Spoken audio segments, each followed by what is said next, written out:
रोहन, तुम कभी भी अपना होमवर्क पूरा क्यों नहीं करते हो?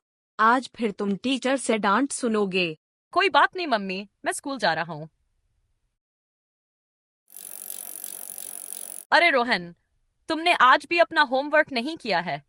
तुम तो कभी होमवर्क करके नहीं आते हो। देखो, अगर आगे से फिर ऐसी गलती की ना तो तुम्हें स्कूल से निकाल दूंगी। सब कोई मुझे हमेशा डांटता रहता है। आज मैं रात भर में सारा होमवर्क कर लूंगा।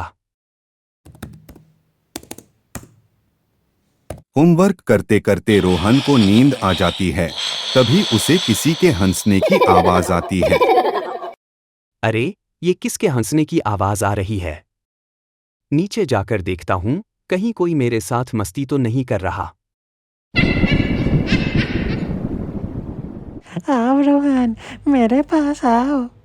इतनी डरावनी आकृति को देखकर रोहन बहुत ज्यादा डर जाता है और वहां से भागकर अपने घर जाकर जोर जोर से रोने लगता है। तभी अचानक वही आकृति फिर से वहां उसकी आंखों के सामने आ जाती है और उसे अपने पास बुलाती है। आओ रोहन, मेरे पास आओ। आओ रोहन, मेरे पास आओ। रोहन की डर से हालत बहुत ज्यादा खराब हो जाती है। अगले दिन वह अपनी मम्मी को पूरी कहानी बताता है, पर उसकी मम्मी को उसकी किसी बात पर यकीन नहीं होता। उन्हें लगता है कि रोहन फिर से होमवर्क से बचने के लिए कोई बहाना बना रहा है। लेकिन धीरे धीरे रोहन की हालत बहुत खराब होने लगती है। उसकी तबीयत बहुत ज्यादा बिगड़ जाती है, उसका पूरा चेहरा, हाथ और पैर लाल पड़ जाते हैं और उसे तेज बुखार भी आने लगता है। रोहन की मम्मी उसे अस्पताल ले जाती है, लेकिन डॉक्टर आकर कहती हैं कि तुम्हारे सारे ब्लड टेस्ट और सभी रिपोर्ट बिल्कुल सामान्य है। तभी रोहन को फिर से वह आकृति उस कमरे में उड़ते हुए दिखाई देती है और रोहन फिर से बहुत ज्यादा परेशान हो जाता है और काफी डर जाता है। घर जाकर भी रोहन की तबीयत में कोई सुधार नहीं आता। उसकी यह हालत उसकी मम्मी से बिल्कुल देखी नहीं जाती।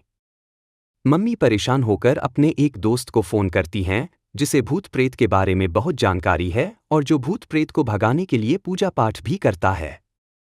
रोहन की मम्मी अपने दोस्त से जल्दी घर आने के लिए कहती है। रोहन की मम्मी का दोस्त घर आकर जैसे ही रोहन को देखता है, तुरंत कहता है, इस पर किसी प्रेत का साया है, इसे हटाने के लिए जल्दी पूजा पाठ करना होगा। फिर वह जोर जोर से मंत्र पढ़ते हुए पूजा पाठ शुरू कर देता है। तुम कौन हो, जल्दी सामने आओ। तुम कौन हो, जल्दी सामने आओ। तुम कौन हो, जल्दी सामने आओ।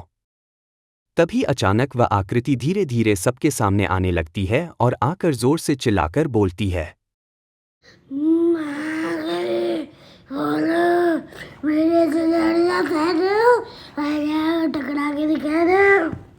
ये सुनते ही उन तीनों की हालत डर के मारे बहुत ज्यादा खराब हो जाती है। तभी अचानक वह आकृति रोहन की मम्मी के पास जाकर खड़ी हो जाती है और जोर से चिल्लाकर बोलती है। तुमने मुझे नहीं बताना कि मैं कौन हूँ। ये सुनते ही रोहन की मम्मी को तुरंत याद आ जाता है कि यह तो वही नर्स है जिसे मैंने आज से 3 साल पहले अपनी कार से टक्कर मार दी थी और उसे रास्ते पर ही छोड़कर मैं वहां से भाग गई थी। रोहन की मम्मी ने सबके सामने जाकर यह बात सबको बता दी। इसके बाद पुलिस ने रोहन की मम्मी को गिरफ्तार करके ले गई।